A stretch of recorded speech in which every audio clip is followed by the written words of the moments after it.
Assalamualaikum warahmatullahi wabarakatuh. Saya Ibnu Syaril Lidhat, dari kelas L46, gabungan 1, dengan nomornya 112-223-288. Pembiasaan peran Pancasila di lingkungan kampus. Susun untuk memulai tugas mata kuliah pendidikan Pancasila dengan dosen pengampun Dr. Ganjar M. Ganeswara, MPD. Dan kata pengantar, segala puji bagi Allah Subhanahu wa Ta'ala yang telah memberikan penulis kemudahan, sehingga penulis dapat menyelesaikan tugas ini dengan tepat waktu. Tanpa pertolongannya, tentu penulis tidak akan sanggup untuk menyelesaikan makalah ini dengan baik. Salawat serta salam semoga terlibat suratan kepada baginda tercinta yakni Nabi Muhammad SAW, kepada keluarganya, para sahabat dan tabib-tabibnya, termasuk kita selaku umat yang taat terhadap ajarannya. Tidak lupa penulis mengucapkan terima kasih kepada seluruh pihak yang telah berkontribusi dengan memberikan saran dan hal-hal yang diperlukan dalam penyusunan tugas ini, khususnya dosen mata kuliah pendidikan Pancasila. Penulis tentu menyadari bahwa tugas ini masih jauh dari kata sempurna dan masih banyak terdapat kesalahan serta kekurangan di dalamnya. Untuk itu, penulis memohon maaf yang sebesar-besarnya dan mengharapkan kritik serta saran agar kedepannya menjadi lebih baik lagi. Demikian yang dapat kami sampaikan. Semoga penyusunan tugas ini dapat bermanfaat ke depannya. Amin. 13 April 2023. Pertama adalah latar belakang Indonesia sebagai negara yang mempunyai dasar negara yaitu Pancasila, yang memiliki sebuah arti penting memiliki ideologi. Setiap bangsa dan negara ingin berdiri kokoh, tidak mudah terombang-ambing oleh kerasnya persoalan hidup berbangsa dan bernegara. Tidak terkecuali dengan negara Indonesia. Negara yang ingin berdiri kokoh dan kuat perlu memiliki ideologi yang kokoh dan kuat juga. Tanpa itu, maka bangsa dan negara akan rapuh. Di era yang serba modern ini, makna Pancasila sebagai ideologi bangsa dan bernegara Indonesia sedikit dilupakan oleh sebagian rakyat Indonesia dan digantikan oleh perkembangan teknologi yang sangat canggih. Padahal sejarah perumusan Pancasila melalui proses yang sangat panjang dan rumit. Pancasila merupakan kesatuan yang tidak bisa dipisahkan karena dalam masing-masing sila tidak bisa ditukar tempat atau pindah. Bagi bangsa Indonesia, Pancasila merupakan pandangan hidup bangsa dan negara Indonesia. Mempelajari Pancasila lebih dalam menjadikan kita sadar sebagai bangsa Indonesia memiliki jati diri dan harus diwujudkan dalam pergaulan hidup sehari-hari untuk menunjukkan identitas bangsa yang lebih bermartabat dan berdaya tinggi. Untuk itulah diharapkan dapat menjelaskan Pancasila sebagai ideologi negara, menguraikan nilai Pancasila sebagai ideologi negara dan karakteristik Pancasila sebagai ideologi negara. Ideologi Pancasila itu sendiri dapat diartikan sebagai ajaran mengenai pengertian dasar Pancasila, asal pendapatan atau keyakinan yang dicita-citakan Pancasila. Pancasila berfungsi sekaligus baik terhadap dasar maupun tujuan atau cita-cita bangsa.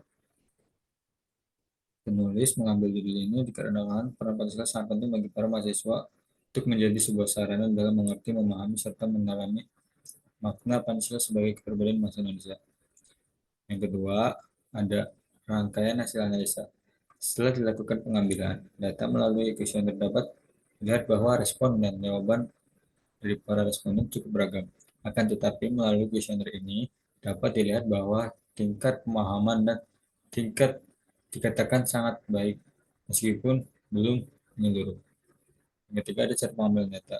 Cara pengambilan data ini mengambil data menggunakan metode kuesioner tertutup dengan sarana mahasiswa Telkom University sebanyak 10 orang responden yang memiliki peneliti sajikan datanya berupa diagram pada bagian analisa.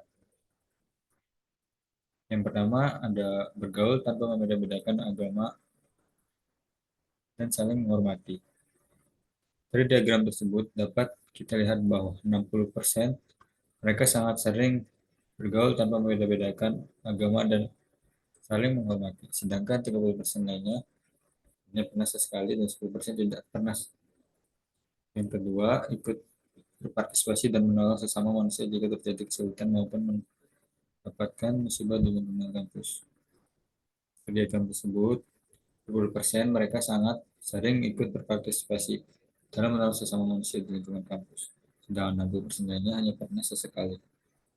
Yang ketiga, mengikuti kegiatan-kegiatan positif dalam melihara persatuan dan kesatuan seperti webinar dan negara kesatuan kegiatan gotong royong. Di diagram tersebut, bahwa 30% mereka sangat sering mengikuti kegiatan positif, sedangkan 60% hanya pernah sesekali dan 10% sangat jarang. Yang keempat, ada menghormati dan menghargai hasil musyawarah pemilihan ketua organisasi di kampus ataupun ketua kelas. Dari diagram tersebut, bahwa ada 70% mereka yang sangat sering menghormati dan menghargai hasil musyawarah, sedangkan 30% lainnya hanya pernah sekali saja. Yang kelima, ada seberapa sering kamu bersikap adil saat berada di lingkungan kampus.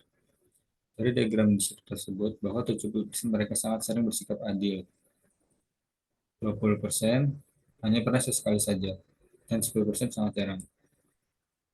Dari data tersebut,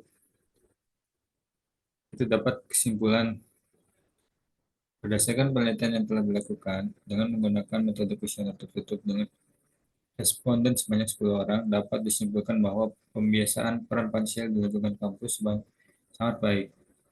Hal tersebut dibuktikan bahwa jawaban dari para responden yang kita mayoritas dari mereka memiliki tingkat pembiasaan yang sangat baik. Akan tetapi meskipun demikian, masih ada beberapa responden yang kurang paham serta kurang mengimplementasikan. Yang keenam, ada daftar pustaka. Pembiasaan perpansil di lingkungan kampus dapat dari link berikut. Sekian dari saya, mohon maaf bila ada kesalahan kata atau bahasa. Selebihnya, mohon maaf. Wassalamualaikum warahmatullahi wabarakatuh.